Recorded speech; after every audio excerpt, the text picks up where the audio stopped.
Good evening. Our top story tonight, Stefon Diggs is not at Bill's mandatory minicamp. He was at Bill's mandatory minicamp, and then he took a hike, said, see you later. Something's going on with the Buffalo Bills. Diggs is not happy. Vikings fans starting to experience a little bit of PTSD from the situation. We've got all that and much more from mandatory minicamp and OTAs across the NFL on Player Profiler today.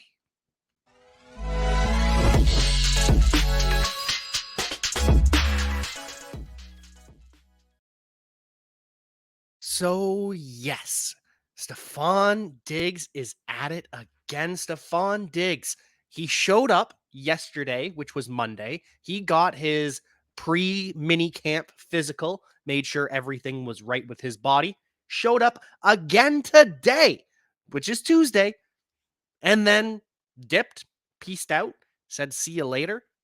I don't know what happened. No one really knows why Stefon Diggs left. It is being handled in-house, but it is reportedly a non-football related issue. Is this something to do with coaching, management? I don't know. But Stefon Diggs is not happy. He is not at mandatory minicamp. His agent says that he will return and will practice this week, but we will wait and see what ultimately shakes up. Josh Allen says that he has Stefon Diggs back, that just some things that they're working through that need to be worked on. And if Stefon Diggs does skip all three practices, he'll end up forfeiting about $99,000. We'll see if he misses that. And there's some speculation onto what's going on. Does he have an issue with the coaching staff? Does he have an issue with the front office? Is there something interpersonally that is not working? Because it isn't the contract. Stefon Diggs last year, he just signed a new contract, a contract worth $24 million per year. This year, Diggs is set to make over $24.415 million to be exact. And over the next couple of years, he'll be making 27, 27, 28, and 22.5 million. So in the fourth and final year of that remaining years on his deal, maybe he'll want to redo it then, but 27, 28 million, that makes him the wide receiver too in terms of money being made. So it's not the money. And because it's not the money, because Diggs just redid his contract, because he is making a lot, it is tough for the Buffalo Bills to trade him. Right now, as a post-June 1st trade, it would be $13.2 million in dead money. The Bills would save less than $2 million by trading Stefon Diggs. They would just take on this $13.2 million cap hit, which isn't something you want when you're a team hoping for a Super Bowl. And it's not something you can afford if you're the Buffalo Bills, because you also then have to replace Stefon Diggs as well. So I don't know what's going on. Does he want a number two to take some of the pressure off of him? Does he want someone fired? I don't know what is going on with Stefon Diggs. I wish I had an answer, but I don't. We'll continue to explore this as updates come in. You just never know when it comes to Stefon Diggs. You just don't know what's going on. The same thing happened with Minnesota. He grew frustrated with Kirk Cousins. They did not get along, and so he wanted out. Also didn't get along with Mike Zimmer and his run-heavy approach. He wanted to pass more. He wanted the ball more. And that's happened in Minnesota. He gets the ball plenty. They pass more in Minnesota. There were reports that he didn't get along with the new offensive coordinator, Ken Dorsey, wanted a more structured game plan instead of just huck it deep. But I got nothing. I don't know what is going on with Stefon Diggs. I wish I could tell you more. I just can't. But I can tell you about the Dynasty Dominator, but there's actually someone better than me to tell you about it, because it is Dynasty Week. If you remember Dynasty Week all week long at Player Profiler, we had an incredible show earlier today on the Sonic Truth. Podfather, take it away. Now, I know many of you are looking for a secret weapon for your Dynasty League, and I have it. It's called the Dynasty Dominator app. You go to the App Store, go to Google Play. It's right there. It's $5 to download, and then every year it's $5 to load the next incoming class of rookies. You can add Superflex, add tight end premium. It's incredible. because it allows you to look up players. It allows you to vote on whether a player is a buy, hold, or sell, and then see the market sentiment on that player. And you can compare their lifetime value rating from Player Profiler to their Dynasty ADP at the FFPC, all in the price lookup tool. And beyond that, we have a trade analyzer, so you'll never lose another Dynasty trade again. And in our settings, you can set this is a win now team, this is a rebuilding team, and then we let you compare players. Look at their metrics side by side, prospect metrics, NFL metrics. It's all there. It's $5 in the App Store. There's some add-ons for Superflex and to buy the upcoming rookie class. Every year, you're going to spend $5 on this thing, and it's going to be well worth it. It is absolutely going to be worth it. As for other holdouts around the NFL, we have more updates. It's not just Stefon Diggs, who is or is not holding out, but he did miss practice today. Jonah Williams, the former left tackle of the Cincinnati Bengals, he has shown up to mandatory minicamp. He no longer wants a trade. He wants to stay with the Cincinnati Bengals, compete for a team that can win the Super Bowl, and is ready to play right tackle. He is stoked. He is going to crush it. And that has to be music to the Cincinnati Bengals' ears. They signed La'el Collins last year, and I think La'el Collins might be a better football player, better right tackle than Jonah Williams is, but he's not exactly 100% healthy right now, and he has experience at left guard. So in order for the Bengals to get the best starting five on the field, maybe they have Jonah Williams as right tackle.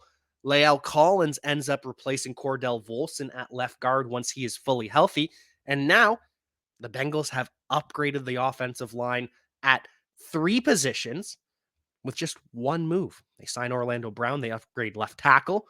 They move Jonah Williams from left tackle to right tackle, which let's call it a wash, but La'el Collins didn't end the year healthy, so it's an upgrade on the end of the year offensive line for the Bengals. And at left guard, you get Cordell Volson, who was okay as a rookie. He was a little bit overrated by a lot of people. People thought that, oh, rookie started all 17 games. He must be good. Not really. So the Bengals have upgraded their offensive line. Jonah Williams is no longer holding out, and neither is Devin White, linebacker for the Tampa Bay Buccaneers, though he may be holding in. He has shown up to Tampa Bay Buccaneers mandatory minicamp, but he's not practicing. Todd Bowles says he's not practicing because, well, he just showed up. He didn't come to OTAs. We want to see what he can do physically before we put him out there. Possibly. It's also possible that Devin White has said, yeah, I'm here, but, I've got a migraine today. I got a bit of a headache. I'm dehydrated. My back hurts. My toes hurting. Just when you are an NFL player, we saw this a couple years ago. You can no longer, unless you're under the franchise tag, like Saquon Barkley. We talked about that yesterday. Go check out yesterday's episode if you haven't. But thanks to the new CBA, you can no longer hold out if you're under contract. But you can hold in. This is something we saw from Joe Mixon and Alvin Kamara 2-3 seasons ago, where Joe Mixon, he had really bad migraines. For over a week, Joe Mixon had migraines while he was trying to get his new contract signed. Signs the contract, and all of a sudden, nope, migraines are gone. I can practice again. And that's the thing, right? Yes, you have to be there in the building, but they can't prove you don't have a migraine. They can't prove as an NFL doctor, say, no, your head doesn't hurt. No, you're actually okay. There's no machine, as far as I know, that can say, nope, you are lying about having a headache. So maybe that's what Devin White decides to do as a hold in. Either way, he's expected to be ready for training camp, seeking $18 to $20 million a year. And knowing that he's probably not going to get it, he will probably start to practice at training camp and the hold in. But for now, not practicing, and neither is J.K. Dobbins. We don't know with J.K. Dobbins if this is injury excuse or if it's a holdout. Because remember, J.K. Dobbins had a pretty severe knee injury last year. We all remember that. And now he doesn't show up for OTAs, didn't show up, or at least didn't practice for minicamp today. We haven't heard if he was in the building or not. I imagine J.K. Dobbins probably in the building, even if he's not practicing. And he can do the same thing, say, nah, my knee, it's bugging me today. It's just a little sore, just a little stiff, but don't worry, I'll be fine. But I'm here. You can't find me because I'm here. We'll keep you updated with J.K. Dobbins. He wants a new contract, but much the same as Devin White, I think most of these guys will have to end their hold-ins come training camp unless they're certain they're going to get a new deal. J.K. Dobbins, with the injury and everything else, the limited tape we've seen on him recently, not guaranteed the Ravens give him a new deal. So I don't know how long the hold-in will work. Continuing on with the Baltimore Ravens, though, we have some unfortunate injury updates. Rashod Bateman. Oh, Rashod Bateman, one of the pod fathers, guys. He had a cortisone injection the other day and will miss a few days of practice. So he's not going to practice during mandatory minicamp. Expects to be ready for training camp, but this is not normal. Rashod Bateman getting a cortisone injection isn't a normal part of the healing process. It tells us he's got some issue. He's got some inflammation. He's got some pain, whatever it is. Rashod Bateman, his return from Liz Frank surgery is not going 100%. That is why he gets the cortisone injection. That's not something you just regularly do as part of healing. So it's not the end of the world. It could just be, hey, I had a flare up. It's fine. Just not going to practice for a little while. Or what it could be, and Jeff Mueller on Twitter, DPT, pointed this out. It could be that there's some irritation somewhere in the foot, and that the irritation may be the hardware that was left in after the Liz Frank surgery. And if that's the case, there's a potential for a second surgery. And of course, a second surgery would delay a return for Rashod Bateman. So we are really, really hoping that this is just regular inflammation, regular soreness for Rashod Bateman. But we do have to remember he is coming off Liz Frank surgery. Sometimes that requires a second surgery. J.K. Dobbins, same thing happened last year. So not with Liz Frank, with the ACL, MCL, PCL, whatever it was. It's different, but we've seen this before with the Baltimore Ravens where they have to go in for a second surgery, and that would just suck. That would suck so much for Rashod Bateman. We are hopeful for Rashod Bateman. And if you want to know more about Rashod Bateman and the rest of these injuries, download the Injury Finder today. Podfather's here to tell you all about it. Now, as we at Player Profiler have become a full-blown machine learning company, the crowning achievement has to be the Injury Finder. We're now taking BMI data and injury history data and assigning a probability that a player is injured on any given touch. And not only can you see a player's fragility rating, their injury risk, we also have analysis from professional physical therapists breaking down all the major players that underwent surgery last year and what their rehabilitation looks like heading into 2023. There's a tool to compare players. There's a database where you can say, show me all the foot injuries, show me all the severe injuries, show me all the injuries requiring surgery. It provides you the key market intelligence to know what is the difference in probability that player X versus player Y will miss games this year. It's great for fantasy football, and it also just satisfies your curiosity as a fan. Go to the App Store, go to Google Play, download it. It's $5 every year just to reload the latest injury predictions and fragility ratings. The 2023 data is live now. Open your phone and get smarter. We absolutely love the Injury Finder. And while we hate the fact that Rashod Bateman is not practicing right now, we love that Odell Beckham is fully healthy. They're obviously not just going to say, hey, Odell, go run wild, go do everything. That's not how the NFL works. They are going to ease Odell Beckham into practice this week. We only saw him catch one pass from Lamar Jackson today, but he has started to practice. He is healthy. He says he feels good getting out of bed in the morning. Odell Beckham is here. Odell Beckham is going to become a red zone god, as Billy Muzio said. Over under 10 touchdowns. Smash that over for Odell Beckham. And John Harbaugh, sure excited about his wide receiver core. He's got Rashod Bateman. When he returns, he's got Odell Beckham as the veteran. He has Zay Flowers as the rookie. We've got Nelson Aguilar and Devin Duvernay as the 4-5. John Harbaugh is even comparing this to potentially the greatest Ravens wide receiver. I can't even get through it without laughing. So John Harbaugh, he pictures this group like Jacoby Jones, Torrey Smith, and Steve Smith. But Jacoby Jones was with the team. Steve Smith didn't sign until after the Super Bowl. So Steve Smith was great with the Ravens, but that came after Jacoby Jones was at his prime. And even then, Jacoby Jones was like a rotational 3, a speedster, a kick returner. Jacoby Jones, a lot closer to Devin Duvernay than any of these other players. And Torrey Smith, speedster, he was fine. He was fun. Steve Smith balled out for the Baltimore Ravens. Steve Smith, of course, hates us here at Player Profiler. But anyways, I digress. I hope this group is better than the trio John Harbaugh listed. Just funny that is arguably the best wide receiver trio in Ravens history. And it's what? Is it a top 15 wide receiver trio in the NFL today? Yeah. That's where I'm at. Anyways, moving on for other injury updates. Hollywood Brown is dealing with a foot. We don't know if this is the same foot that bothered him with the Baltimore Ravens that he had surgery on.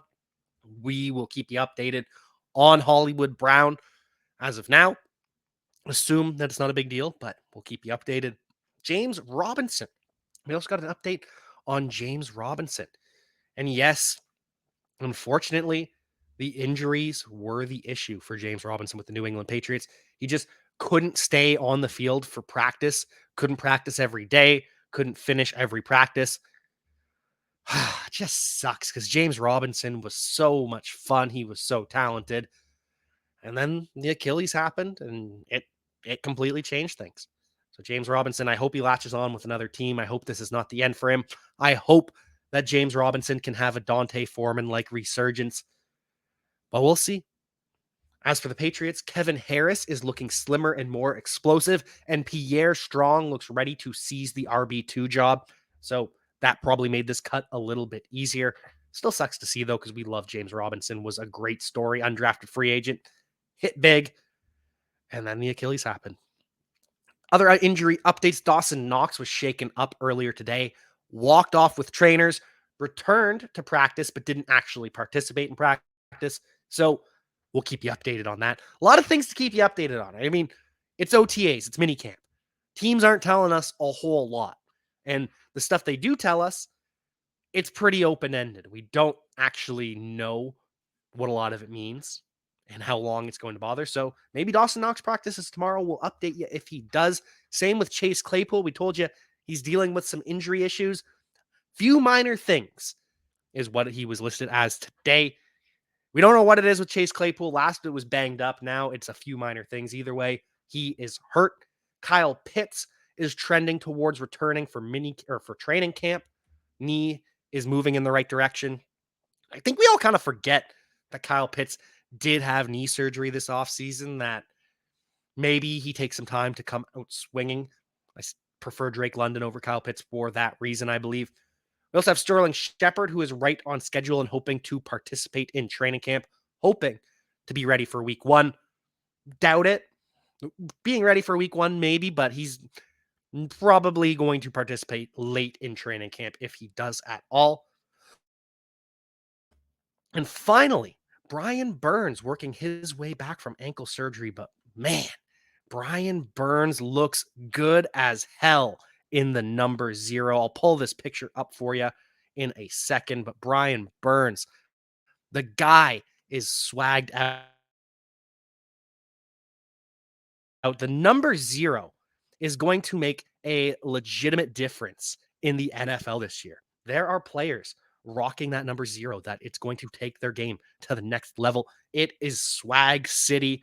Absolutely love Brian Burns. Finally get the picture up.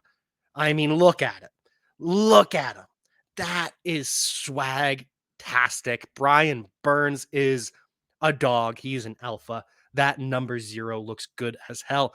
Any player wearing number 0 gonna get an upgrade, gonna get a boost from me just because of the swag factor. But anyways, on to some of the rookies across the NFL.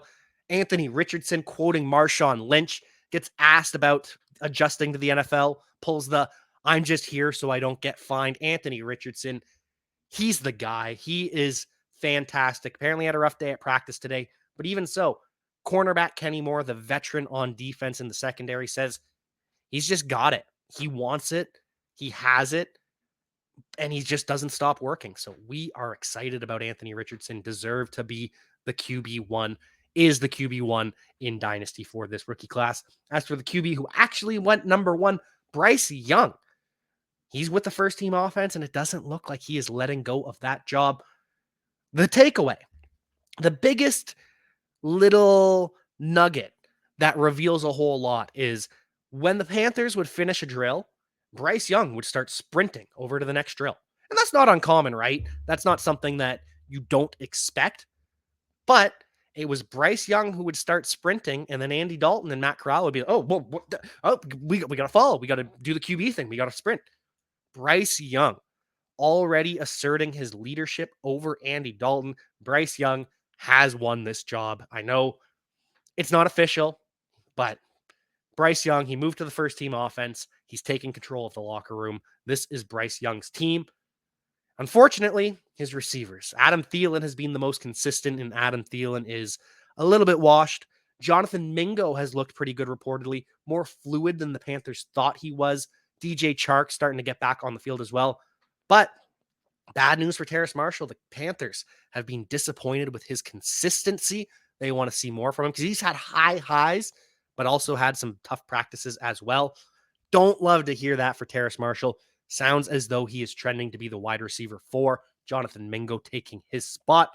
CJ Stroud still working with the ones. And you can just tell that CJ Stroud is the guy, much like Bryce Young, much like Anthony Richardson. These three quarterbacks, there is just an air around them, just a vibe they give off, a leadership commanding vibe. You can't teach it.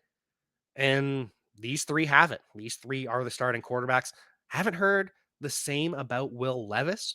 Hopefully he can establish that. And maybe he does have it, but obviously we're not talking about the QB2 that way when we know Ryan Tannehill's the starter. So we'll see. We'll also continue to see Jaden Reed and Luke Musgrave working with the ones.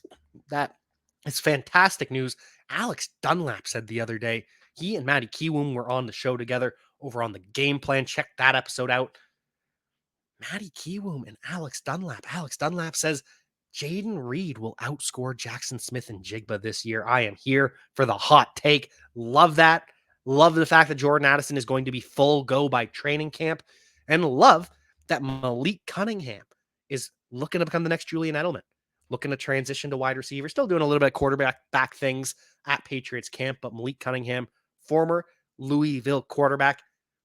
The Patriots have wanted this guy ever since Julian Edelman retired. And even when they had Julian Edelman, they were constantly taking shots on this caliber of player, the slot, the quarterback turned slot. That's why they had Lynn Bowden after he flamed out with the Raiders, flamed out with the Dolphins, tried to make it happen with him. But now the Patriots might have their guy, their next Julian Edelman in Malik Cunningham. Final bits of news around the NFL. Dalvin Cook is in no hurry to sign with any team. Dalvin Cook is going to wait it out. And that tells me Dalvin Cook is not getting the contract offers that he wants. And so he's going to wait for an injury to happen. And when that injury happens, he's going to take advantage, capitalize, and say, hey, I'm still here. You can pay me to fill that role. But for now, Dalvin Cook not getting the offers that he wants. Jelani Woods is getting hype as the Dallas Goedert of the Indianapolis Colts. Jelani Woods, the tight end. Keep an eye on him in dynasty circles. He is clearly the most talented receiver at tight end for the Colts. Mo Alley Cox is the blocker. Kylan Granson sounds as though he might get cut. Jelani Wood is just the only tight end that can stretch the seam like Dallas Goedert did with the Philadelphia Eagles. And finally, we have some updates from the Tampa Bay Buccaneers, and we actually have plenty. Baker Mayfield. The good with Baker Mayfield, loves his teammates. Chris Godwin loves his teammate. Mike Evans says that they are just the absolute professional of professionals. Chris Godwin is so professional that he changes his wardrobe partway through practice so that he doesn't get too sweaty and then start feeling bad and dogging it. Chris Godwin wants to be at 100% all the time. Interesting. Interesting how that's spun as a positive thing. Other people could spin it as a negative thing. Oh, he's taking time out of practice to change. But Chris Godwin, he's got that dog in him. I'm not worried about it. Baker Mayfield loves it. We'll see what Baker Mayfield can actually do. But Baker Mayfield does not love his new or potential new teammate, Rodrigo Blankenship. Rodrigo Blankenship worked out with the Buccaneers yesterday. Baker and Rodrigo Blankenship on the same field. Baker tells him straight up, I still don't like you. Now, it was fun. It was in jest. And it's because Rodrigo Blankenship, when he was with the Georgia Bulldogs, beat Baker Mayfield and the Oklahoma Sooners. Just some fun. We all have all those kind of fun college rivalries still hanging on. But with Baker Mayfield, it's always just a little bit different. It's always funner to talk about. Notice how I've made Baker Mayfield complimenting Chris Godwin a potential negative thing, and Chris Baker Mayfield not liking his kicker from college in a joke, a bad thing. It's easy to do that with Baker Mayfield. It just is. I'm sorry, but it is. One final update from the Tampa Bay Buccaneers, though. Sean Tucker is still not practicing. The hope is that he will be ready for training camp, but given I can't remember if what injury kept him out that he was dealing with throughout training camp, but he's also has the heart issue. So we wish Sean Tucker the best in getting to practice. We hope Sean Tucker has a long NFL career, but as of now, Sean Tucker is still no threat to Rashod White in this backfield. He's not even a threat to Keyshawn Vaughn at this point.